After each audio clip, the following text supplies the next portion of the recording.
वक्फ का मामला हमारे लिए ऐसा ही है। ये मुसलमानों की अपनी न जायदाद है, न जागीर है, न अपना माल है। ये वक्फ खुदा है। ये हमने खुदावंद ताला के नाम पे वक्फ किया है, जिससे भी किया। ये प्रॉपर्टी है अल्लाह ताला की, माल है अल्लाह ताला का।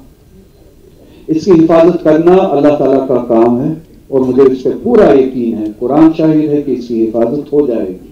1990 में 92 में कार सेवक बाबरी मस्जिद की गुंबद पे चढ़े थे। अब आपने अपने कलेक्टर्स को कार सेवक बनाया है। एक आदमी दरखास्त लेके आएगा, शिकायत करेगा फलानी प्रॉपर्टी डिस्प्यूटेड है, दूसरे दिन कलेक्टर उस प्रॉपर्टी को डिस्प्यूट मान के गिराएगा। कार सेवक वाला काम व्हाइट कॉलर से करेगा। अगर आप वक्त पे खामोश रहे तो नतीजा यही होगा कि एक दिन आपका कॉन्स्टिट्यूशन ही नहीं होगा, आईन ही नहीं होगा। आप 370 पे खामोश रहे, बात वक्त तक आ पहुंची। आप वक्त से ज्यादा अपने ऊँटों के बारे में सोचे, अपनी प्रॉपर्टी के बारे में सोचे, अपने आईन के बारे में सोचे। कॉन्स्टिट्यूशन ऑफ इंडिया, आईन है जिसकी बुनियाद पे ये मुल्क बना, जिसके बचाने की जिम्मेदारी आपकी भी है, मेरी भी है, हर किसी की भी। और अगर वो गया तो सब कुछ गया इस मुल्क में से। वक्त पर अगर किसी ने हाथ डाला भी तो अल्लाह ताला की जात में ना कोई चीज कम होगी, ना वक्त में इजाफा करने से उसकी जात में कोई किसी चीज का इजाफा हो। अगर चुराने वाले को मुर्गियां चुराने पे बख्शोगे, अगर चुराने वाले को मुर्गियां चुराने पे बख्शोगे, आइंदा दोबारा आके तुम्हारे भेड़ बकरियां भी चुरा लेगा। अस्सलाम वालेकुम और आदाब। INCR का शुक्रिया अदा करता हूँ, APCR का शुक्रिया अदा करता हूँ इस इजलास के लिए, जहाँ पे मुल्क के मुख्तलिफ हिस्सों से आए हुए लोग, दानिशवर हजरात, सियासत से वाबस्ता हमारे नुमाइंदा हजरात यहाँ आके जिन्होंने बातें की और अपनी जिम्मेदारियों के साथ साथ हम सब की इज्तिमाई जो जिम्मेदारी है इस एक्ट के हवाले से, उसकी तरफ इशारा किया और बातें की। उम्मीद है कि समरावर होगा ये इजलास और इस तरह की कोशिशें। मुख्तसर बात करूँगा, बातें अक्सर व बेशतर जितनी होनी चाहिए थी वो सब हुई है और उनमें ज़्यादा इजाफा करने की गुंजाइश है नहीं और वक्त की भी तंगी है। मामला इस तरह का है कि वक्त से ये हमला आज तारीख में पहली बार नहीं हुआ है। वक्त अव्वल खुदावंद ताला का घर खाने खुदा काबतुल्लाह, अगर तारीख की तरफ तवज्जो की जाए तो एक मगरूर हाकिम की मिसाल मिलती है, जिसने मगरूर होकर इसी तरह वक्त पे हमला किया था।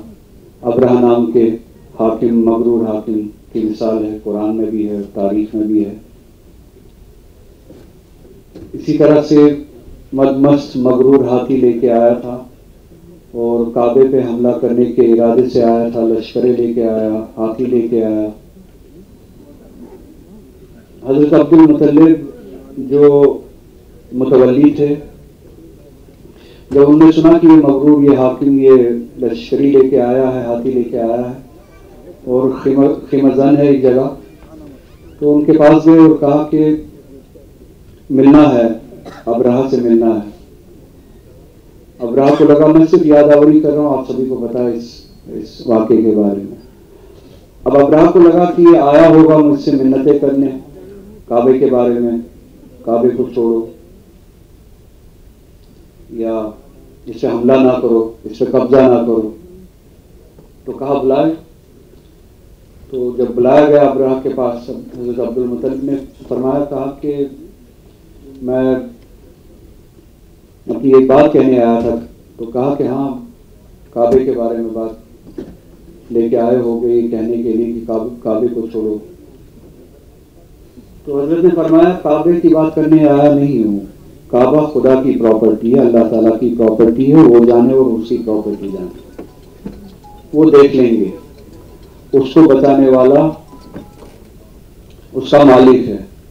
मैं मालिक हूँ 200 ऊँटों का, मेरी प्रॉपर्टी है 200 ऊँट, मैं अपनी प्रॉपर्टी के लिए आया हूँ।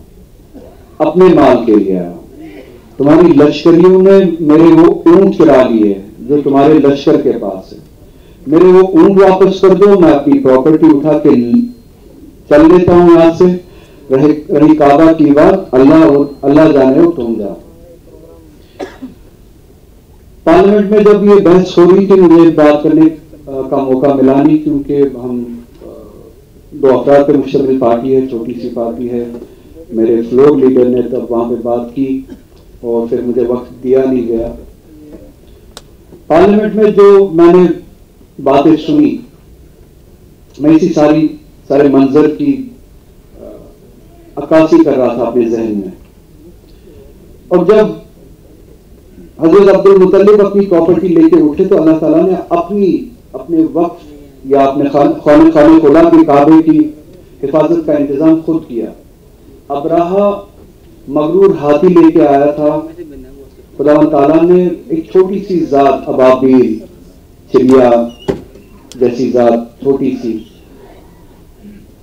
अबाबील बेच के उस छोटी से वजूद से उन मगरूर हाथियों में और उस अब्राहा के गुरूर में जो छेद किया है वो तारीख है। अल्लाह ताला और वक्फ का मामला हमारे लिए ऐसा ही है। ये मुसलमानों की अपनी न जायदाद है, न जागीर है, न अपना माल है। ये वक्फ खुदा है। ये हमने खुदा ताला के नाम पे वक्फ किया है, जिससे भी किया। ये प्रॉपर्टी है अल्लाह ताला की, माल है अल्लाह ताला का।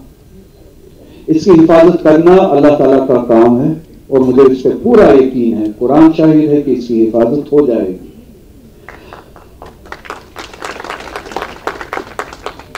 मैं सिर्फ अबाबील ढूंढ रहा था और 200 अपने ऊंट ढूंढ रहा था। अब आप कहेंगे कि इसमें 200 ऊंट तुम्हारे कौन से हैं? 200 ऊंट जिसे हम कॉन्स्टिट्यूशन ऑफ इंडिया कहते हैं, आईन हिंद। आप वक्त से ज्यादा अपने ऊंटों के बारे में सोचे, अपनी प्रॉपर्टी के बारे में सोचे, अपने आईन के बारे में सोचे। कॉन्स्टिट्यूशन ऑफ इंडिया, आईन हिंद, जिसकी बुनियाद पे ये मुल्क बना, जिसके बचाने की जिम्मेदारी आपकी भी है, मेरी भी है, हर किसी की भी। और अगर वो गया तो सब कुछ गया इस मुल्क में से। वक्त पर अगर किसी ने हाथ डाला भी तो अल्लाह ताला की जात में ना कोई चीज कम होगी, ना वक्त में इजाफा करने से उसकी जात में कोई किसी चीज का इजाफा होगा। वक्त आप भूल जाइए। वो लड़ाई खुदा ताला उसके लिए जराया पैदा करेगा। और जब मैं अबाबील का इंतजार कर रहा था, शायद मेरी सोच गलत हो, आप मुझे ठीक कीजिएगा, मेरी सोच में कब पगड़ी बांधे जब सरदार वहां पे असेंबली में, पार्लियामेंट में खड़ा हुआ और वक्त की हिमायत में इस मगरूर हाकिम के खिलाफ तकरीरें की और जोश और नीयत खुलूस से हम सबका दिफा किया, इस वक्त का दिफा किया। मुझे वो अबाबील उस सरदार में नजर आया, उस यादों में नजर आया, उस त्रिपाठी में नजर आया, जो बिना लिहाज मजहब मिलत हमारे सरदार भाई थे। पार्लियामेंट में जितने भी हमारे मेंबर से, जिन्होंने भी बात की, मुझे एक एक की जुबान अबाबील की जुबान लगी। यादों से एक एक की जुबान ये अबाबील की जुबान लगी। बैनर्जी थे, उनकी जुबान अबाबील की जुबान लगी।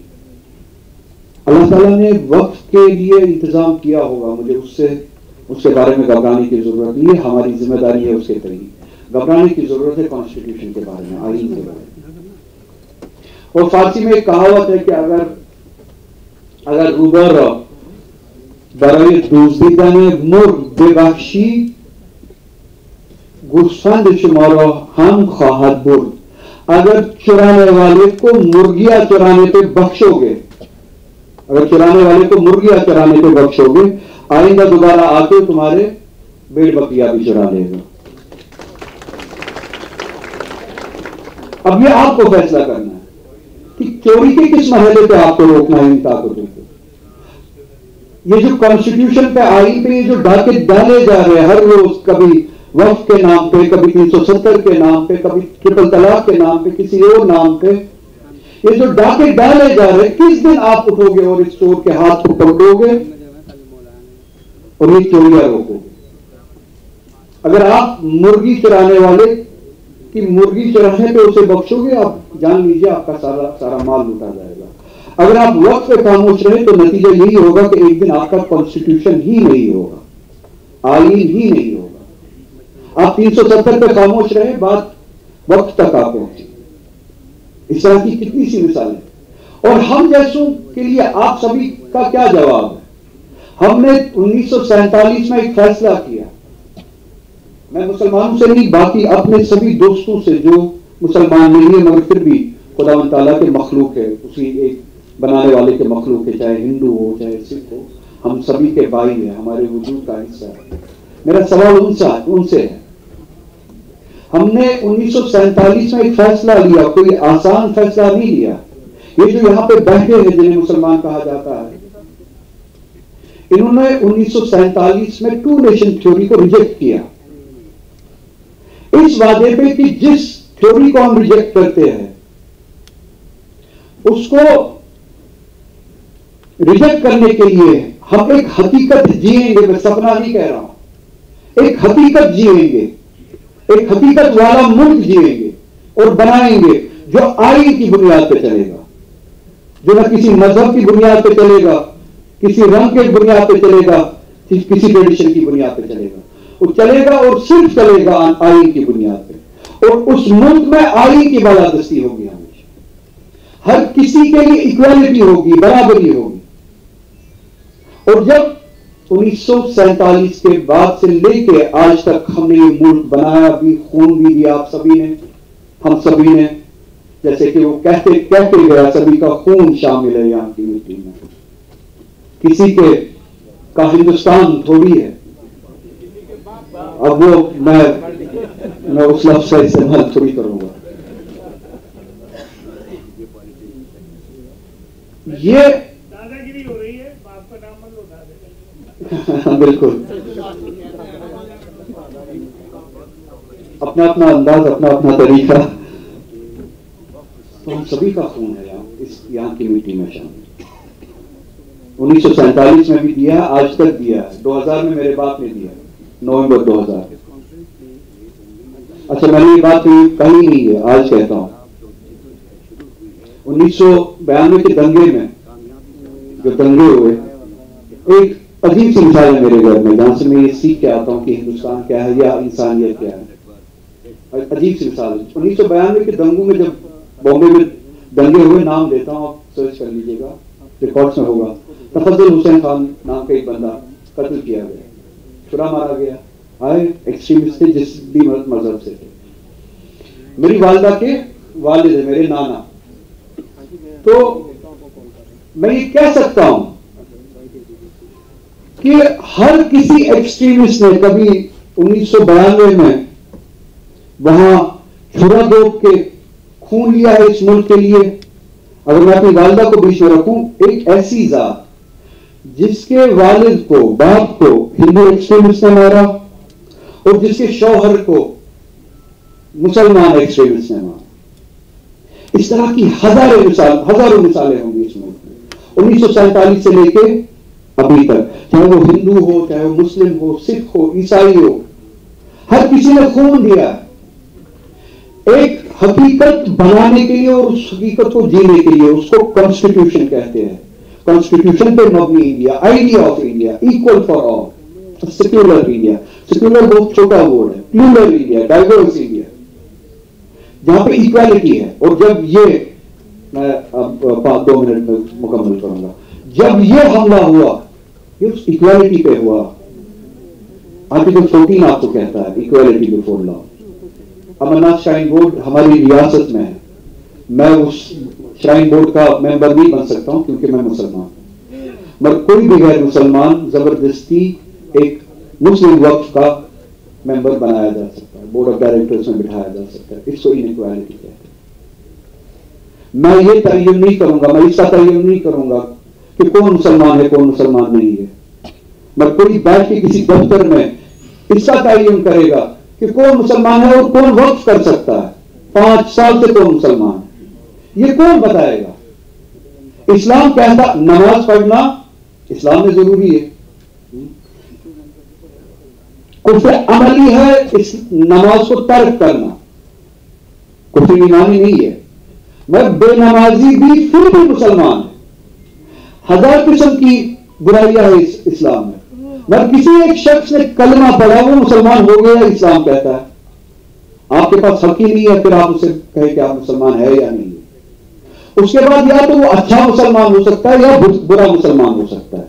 जिस तरह से अच्छा हिंदू होता है और आरएसएस वाला हिंदू होता है, इतनी फर्क हो सकती है और ज्यादा फर्क नहीं हो सकती, मगर मुसलमान तो है। अब आप कैसे तयन करेंगे कि कौन मुसलमान है कौन मुसलमान नहीं? ये दफ्तर में बैठ के कौन तयन करेगा, इसका फैसला लेगा? इसको कहते हैं इक्वालिटी बिफोर लॉ। 1990 में 92 में कार सेवक बाबरी मस्जिद की गुंबद पे चढ़े थे। अब आपने अपने कलेक्टर्स को कार सेवक बनाया है। एक आदमी दरखास्त लेके आएगा, शिकायत करेगा फलानी प्रॉपर्टी डिस्प्यूटेड है, दूसरे दिन कलेक्टर उस प्रॉपर्टी को डिस्प्यूट मान के गिराएगा। कार सेवक वाला काम व्हाइट कॉलर से करेगा। मेरे पास वक्त ज्यादा नहीं है, मैं एक बार इनको फिर से गुंजाइश नहीं दूंगा कि मेरी तरफ इशारा करें, उससे पहले ही खत्म करूंगा। सवाल ये है, वक्फ का सवाल नहीं है।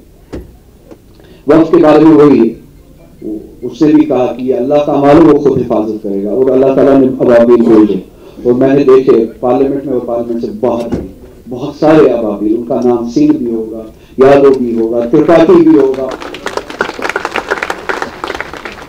मगर हम सभी की जिम्मेदारी है, जैसे उसने कहा हम मेरे माल के बारे में बात करेंगे, मेरे 200 ऊंट है तुम्हारे लश्करी के बारे में। उस मगरूर हाकिम से हम अपने माल के बारे में बात करें जिसको कॉन्स्टिट्यूशन ऑफ इंडिया कहते हैं, जिसको बचाने की हम सबको जरूरत है। बहुत बहुत शुक्रिया।